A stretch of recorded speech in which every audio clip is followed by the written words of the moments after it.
Hello everybody, my name is AhnoldRunningMan. I hope you're all having a swell time today and all good things, yes of course. You just started playing the Division 2, and all this information is being thrown at you. I'm here to tell you to just breathe. This video is for the complete starter, so let's begin. It's daunting trying to get started as there are many things to do starting out. The best advice I can give is don't get started making builds until you get your Shade Watch at level 40. Have a clear mind, as this will save you time and headaches trying to get the best thing you can for your level, only to realize you outgrow it within a couple of minutes of playtime. Instead, you need to understand the difference of the 3 cores of the game. Blue cores is for armor and strictly that. Staying alive is all you can do. There is no weapon damage benefit from this. Your shield skills, however, benefit tremendously. Yellow cores is for your shade skills and buffing them based on the number you have equipped. There is a limit of 6 you can have. Skills can and will destroy everything if you know what you're doing. So, checking out and reading all the skills you have at your disposal is highly recommended, as you may like what you see. And no, there is no true AFK build, as yellow cores provide no armor or weapon damage whatsoever. Red cores, the best way I can explain it is straight damage and boosts your overall weapon damage and only weapon damage. There is no armor or skills benefit whatsoever here. When starting out, choose the core that benefits you and stick to that. You will find having various cores all over the place nerfs you. Hybrid cores in lower difficulties are great, but in higher difficulty zones, you will find that you're missing a lot of damage and skill efficiency. As you're grinding to level 40, pick up an equipped gear that suits the way you are playing.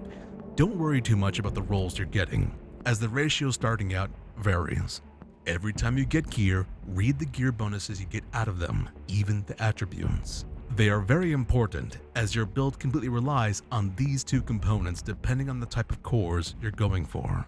Your mask, backpack, and chest gear have the ability to apply a gear mod. You may have some, but if you don't worry about them too much, as you'll get them eventually just by playing the game. By reading your backpack and chest gear, you could have seen talents. Depending on your level, you may not see these when starting out. Keep grinding, you'll get there eventually. Talents are your main sources of power. When starting out, it can be difficult to understand what real benefit they are giving you. You have to look at them as if they describe the things you do in game, or in a firefight I should say.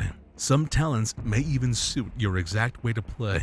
So, it's important to read everything. Try not to focus too much on build videos if you don't understand how talents and attributes coincide with each other. Failing to do this ahead of time will ruin your Division experience. Choose your weapon based on the playstyle you wish. There are plenty of weapons to choose from, and there is no ultimate weapon that does everything. There are no unicorns here. The same way you look at your gear we learned previously is the same you should be looking at your weapon talents. Again, don't focus too much on the best talent to use right now. Focus on if it suits the way you play. Choose your specialization weapon class. Now, the game should have introduced you to these weapon classes, and you should have 3 to choose from. Demolitionist focuses on explosive damage and their effects certain skills have, also giving your teammates a little damage bump just by being in the party. And you get a pretty nice grenade launcher. Survivalist focuses heavily on support of your teammates, primarily healing, and stats affect damage to enemies, having access to an explosive crossbow that does a lot of damage. Sharpshooter focuses on marksman rifle damage, primarily a headshot damage bump to your sniper rifles and regular rifles.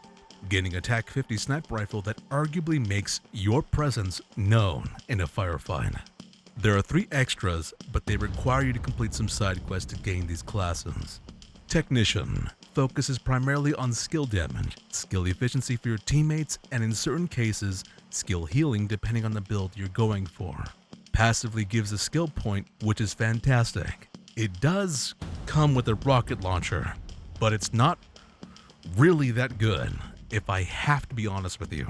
60% of the time, it works every time. That doesn't make sense. Gunner focuses on damage and enemy suppression and gives ammo to your teammates in a passive manner. You get a cool minigun for those last stand moments. Firewall focuses heavily on being the front line for your teammates, as well as a fantastic in-between for damage and tanking. With its shield upgrade Striker, you can get damage bonuses based on the enemies in front of you and boost your teammates' damage around you at the same time. And you get a flamethrower as well. Each of these classes cover a specific role. You need to choose based on the role you feel fits you. If you look into all the branches these classes provide, you can get an understanding of what they're actually doing for you and your teammates. Some bonuses may even just be in the benefit of the team and not so much you. That's something to look into when making your build as you go along. Overall, focus on maxing out all the branches possible for each class to open up all the various ways to play in the game. Keep in mind to always adjust the weapon damage trees based on the current weapons you are using. These will not change even if you save it to a loadout. Click on the weapons you have set and pay attention to the bottom of the screen to respec element. That's the one you want, and not respec, as this will reset all your points, having to put all the points back in every single branch. Not the end of the world, but annoying. Also, all classes have specific sidearms designated for the class you choose. This will have perfect talents, but ultimately not really be of any use to you, as weapons in the open world can do a better job than they can offer. Alrighty then, agents, I hope this helps in the explanation of the basic gear core breakdown and how they work with you and your team. You will need to experiment as you go along. If you can think of it, chances are you can do it. That's the beauty of this game. Now, get to level 40, as the real gear building doesn't begin until you reach max level and get your Shade Watch. My name is AhnoldRunningMan. I hope you guys enjoyed the video, and I'll catch you guys in the next one. If today was your birthday today, or any other day outside to stream or upload on this channel, then of course, have yourself an amazing freaking birthday. Autobots, transform and roll on.